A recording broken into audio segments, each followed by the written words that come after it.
আসসালামু আলাইকুম সবাইকে। কেমন আছেন সবাই? আশা করি আল্লাহর রহমতে সবাই অনেক ভালো আছেন। আমরাও আপনাদের দোয়ায় ও ভালোবাসায় আলহামদুলিল্লাহ অনেক ভালো আছি। আজকে আপনাদের বোল কোরাল মাছ রান্না করে দেখাবো। আশা করছি সম্পূর্ণ ভিডিওটি আপনারা দেখবেন। যারা ইউটিউব থেকে দেখবেন চ্যানেলটা সাবস্ক্রাইব করে দেবেন। মাছগুলো খেতে অনেক সুস্বাদু হয়। চট্টগ্রামের মানুষেরা বেশিরভাগ এই মাছ খেয়ে থাকে। মাছগুলো আমি কেটে কুটে পানি দিয়ে পরিষ্কার করে ধুয়ে নিয়েছি। এখন আমি মাছের পিসগুলো একে একে তেলের ভেতর দিয়ে ভেজে নেব। মাছগুলো আমার ভাজা হয়ে গেছে। এখন আমি রান্না করব। তো সাথেই থাকুন কিভাবে রান্না করি। রান্নার জন্য কড়াইয়ে সয়াবিন তেল দিয়ে দিলাম।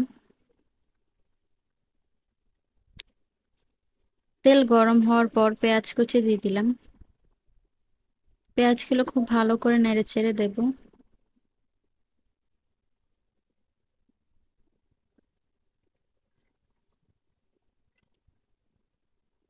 পেঁয়াজগুলো বাদামি রং হওয়ার পর একে একে দিয়ে দিলাম টমেটো কুচি, লবণ দিয়ে দিলাম।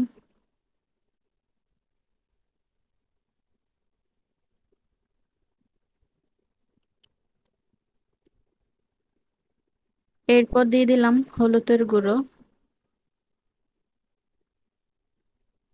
মরিচের গুঁড়ো,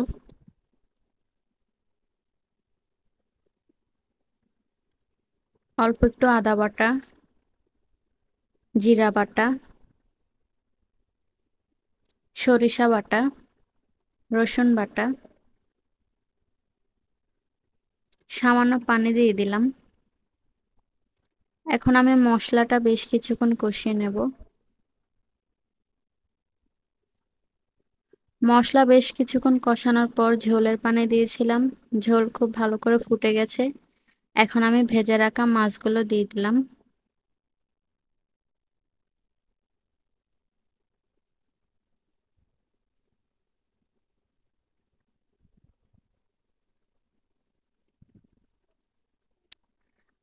আমার রান্না প্রায় শেষের দিকে। সব শেষে আমি আরো একবার উপর দিয়ে টমেটো কুচি দিয়ে দিলাম। যে কোনো মাছে টমেটো আমরা একটু বেশিই খাই। টমেটো দিয়ে এইভাবে কে কে মাছ রান্না করেন কমেন্ট করে জানাবেন। এখন আমি ধনেপাতা কুচি দিয়ে নামিয়ে পরিবেশন করে নেব। সবশেষে দেখুন একবার বোল কোরাল মাছের রেসিপিটা কেমন লাগছে কমেন্ট করে অবশ্যই জানাবেন। ভালো লাগলে একটি লাইক অবশ্যই দিবেন। যারা ইউটিউব থেকে দেখবেন চ্যানেলটা সাবস্ক্রাইব করে দেবেন। তো আজকের ভিডিওটা এ পর্যন্ত। সবাই ভালো থাকবেন, সুস্থ থাকবেন আর আমাদের জন্য বেশি বেশি দোয়া করবেন। আল্লাহ হাফেজ সবাইকে।